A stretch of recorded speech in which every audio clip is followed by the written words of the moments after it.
Students, अब हम पढ़ने जा रहे हैं क्वेश्चन नंबर 5। क्वेश्चन हमें क्या करना है, इसका माध्य ज्ञात करना है। ठीक है, तो सबसे पहले हम वर्ग की तरफ देखते हैं।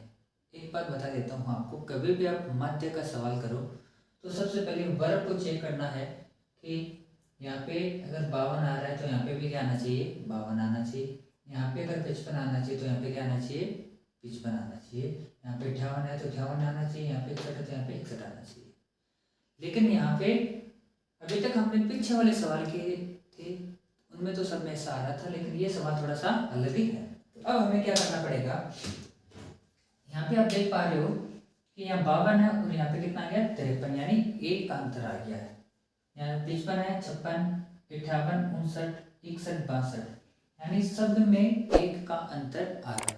ठीक है, तो इस अंतर को पूरा करने के लिए, पूरा करने का मतलब क्या है कि जो यहाँ पे आ रहा है वो यहाँ पे आना चाहिए, यहाँ पे वो यहाँ पे आना चाहिए। तो इसके लिए आपको क्या करना है, चाहे अंतर कितने का होगा, चाहे 1 का हो, 2 का हो, 4 का हो या 5 का हो, कितने का भी हो, आपको क्या करना है, प्लीज चेक करना है कि कितने का अंतर आ रहा है। तो हम यहाँ पे देख पा रहे हैं कि इसमें 1 का अंतर आ रहा है।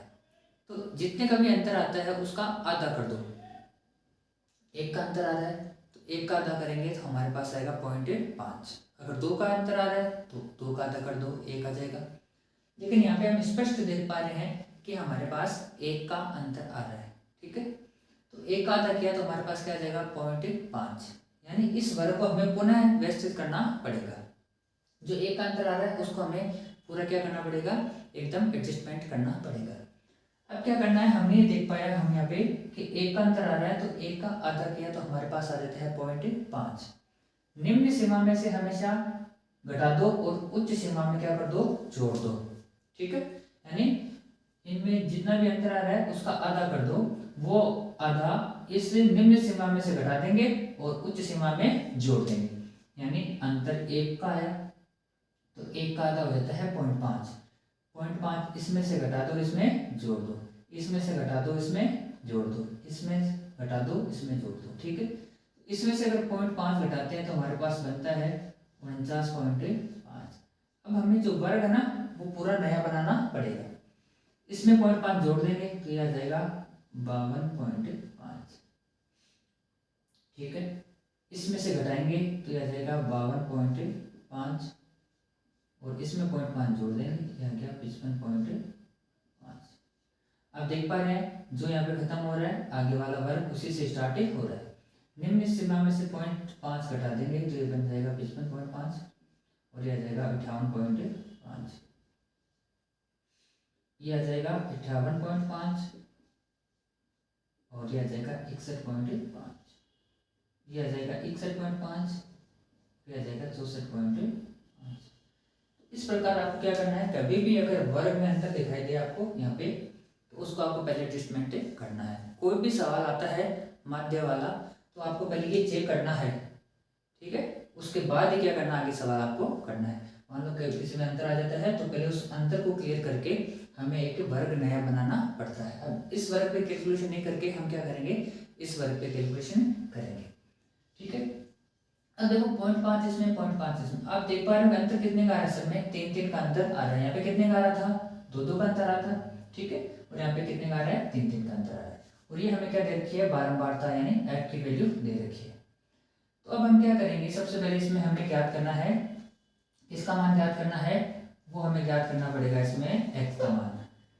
ठीक है, x का मान ज्ञात करने के लिए हम क्या करेंगे, देखो x का मान हमें माध्य की कोई सी भी विधि निकालो, माध्य वाली कोई सी भी विधि ज्ञात करेंगे ना उसमें हमें x की वैल्यू तो ज्ञात करनी ही पड़ेगी। तो हम क्या करते हैं, x की वैल्यू ज्ञात करते हैं। ठीक है, तो x की वैल्यू ज्ञात करने के लिए क्या करना होता है, मैंने आपको बताया था कि इस वर्ग अंतराल का अंतर ले लेते हैं, यानी वर्ग अंतराल ले लेते हैं। कितने का अंतर आ रहा है इसमें, 3 का अंतर आ रहा है। ठीक है, उसका कर देते हैं आधा। पहला मेथड भी मैंने बता रखा आपको, इन दोनों को जोड़ के उसका आधा करके यहाँ पे लिख देंगे, ये हो जाएगी x की वैल्यू। x का मतलब होता है मध्य मान, किसका, इस वर्ग का मध्य मान होता है। कुछ सवालों में दिया हुआ आ सकता है और मोस्टली हमें क्या करना पड़ेगा, ज्ञात करना पड़ेगा। लेकिन हमारे पास जो आसान तरीका है उससे हम करेंगे। हमारे पास यहाँ देख पा रहे हैं कि वर्ग अंतराल कितने का आ रहा है, 3 का आ रहा है। तो 3 का आधा करते हैं तो हमारे पास आता है 1.5। वो हमें क्या करना है, इस निम्न सीमा में जोड़ते जाना है। ठीक है, तो जब 49.5 में हम जोड़ेंगे 1.5 तो हमारे पास आ जाएगा वो 51। ठीक है, फिर इसमें भी 1.5 जोड़ेंगे तो 52 53 कितना आ जाएगा, 54।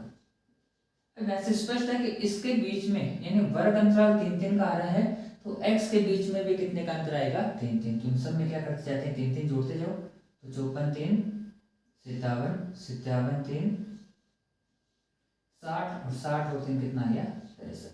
जो वर्ग अंतराल है वो अपना x के मान में क्या आता है, अंतर आता है। अब क्या निकाल सकते हैं, d, क्योंकि हम यहाँ पे देख पाएंगे कि हमारे पास जो f की वैल्यू क्या है वो बहुत ज्यादा बड़ी है। तो fx अगर करेंगे यानी प्रत्यक्ष विधि से अगर इस सवाल को करेंगे तो हमारे पास कैलकुलेशन बहुत ज्यादा बड़ी हो जाएगी।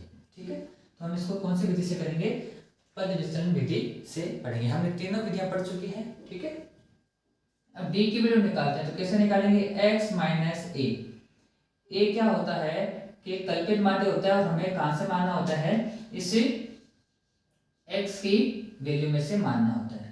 ठीक है, तो हम क्या देख पाते हैं कि इसके बीच में आ रहा है ये 57, तो हम यहाँ पे a की वैल्यू कितनी ले लेते हैं, 57 ले लेते हैं।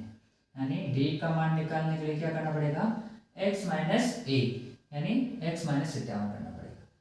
a इसको माना है तो यहाँ पे क्या लगा दो 0 और ऊपर वाले किस में आएंगे, माइनस में।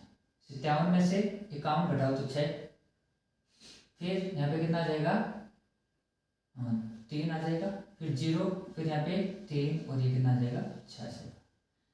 अब d हमें निकालना है, d तो आ चुका है, u निकालेंगे हम। ठीक है, तो u क्या होता है, d बटे h, और h होता है वर्ग अंतराल जो कितने का आ रहा है, 3 का आ रहा है। यहाँ पे देख पा रहे हैं कितने का अंतर आ रहा है, 3 का अंतर।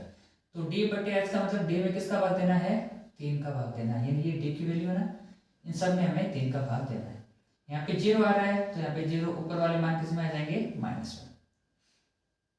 अब क्या करना है कि ये जो भी d के मान है इसमें 3 का भाग दे देंगे, तो 6 में 3 का भाग दिया 2, यहाँ पे 1 ये 0 आ गया तो यहाँ पे 1 और यहाँ पे क्या जाएगा, 2। अब एफ यू ज्ञात करना है, यानी एफ को करना है किससे गुणा, यू से। तो हमें पता है ये 0 0 आ रहे हैं, ऊपर वाले मान किस में आएंगे, माइनस में। ये एफ यू है और ये क्या है, एफ, तो इनको गुणा कर दो, 15 दूनी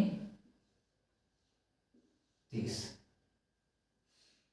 110 को 1 से गुणा किया तो आ जाएगा 110, 135 को 0 से किया तो 0 हमने पहले लिख रखा है, 115 को 1 से किया तो आ जाएगा 115, और 25 दूनी कितना हो जाएगा, 50। अब इसको अगर हम जोड़ेंगे तो हमारे पास आता है एफ यू का योग, यानी सिग्मा एफ यू आता है। ठीक है, देखते हैं कि कितना आता है।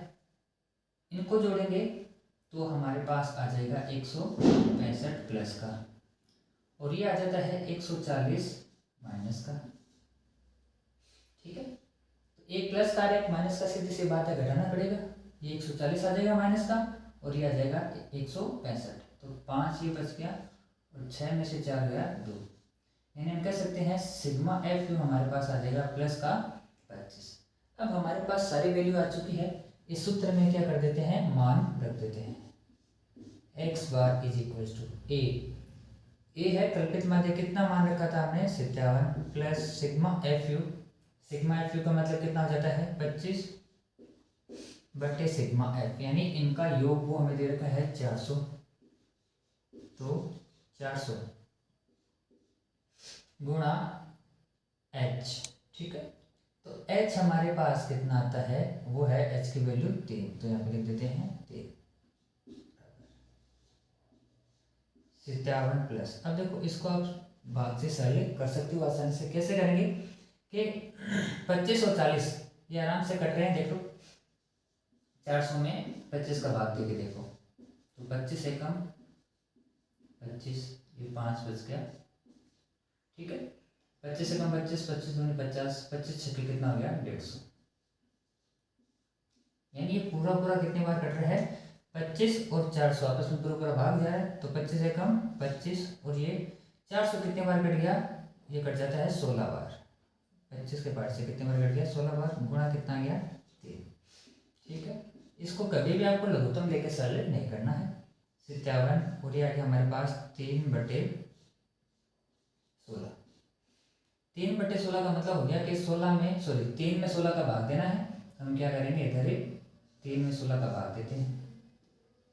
ठीक है, 3 में 16 का भाग देने के लिए यहाँ पे 16 का भाग दिया तो भाग जाता नहीं है, पॉइंट लगाया, पॉइंट लगाते यहाँ पे क्या आ जाएगा, 30 आ जाएगा। 16 एकम 16, कितना बच जाता है, 10 में से 6 गया 4, यहाँ 2, 2 में से गया 1। ठीक है, पॉइंट लगाया हुआ है, आगे क्या लगा लेते हैं, 0, क्योंकि भाग जाता नहीं 14 में। तो 16 एकम 16, 16 में 32, 16 से 96, 16 संख्या 112 और 16 अंठे 128, 16 अंठे कितना गया 128, 10 में से 8 गया 2 और यहाँ पे बच गया 12। ठीक है, फिर एक 0 और लगा लो, तो अब 16 सत्ते 112, यानी ये आ जाता है 57 प्लस 0.187। इसको जोड़ेंगे तो आ जाएगा 57.187। अब 2 अंकों के बाद देखो ये तीसरा अंक है ना, ये क्या आ रहा है, 5 से ज़्यादा आ रहा है, 5 या 5 से ज़्यादा, तो हम कह सकते हैं इसको हम ऐसे भी लिख सकते हैं 57, इसके आगे लिख देते हैं या करके, या ये आ जाएगा अपना 57.19। ठीक है, तो ये इसका क्या आ जाएगा, माध्य आ जाएगा। आप इसको भी लिख के छोड़ सकते हो, कोई दिक्कत नहीं। तो इस प्रकार ध्यान रखना है, कभी भी अगर ये वर्ग में अंतर आता है तो पहले उस अंतर को आपको एडजस्टमेंट करना है और उसके बाद में क्वेश्चन को सरल करना है।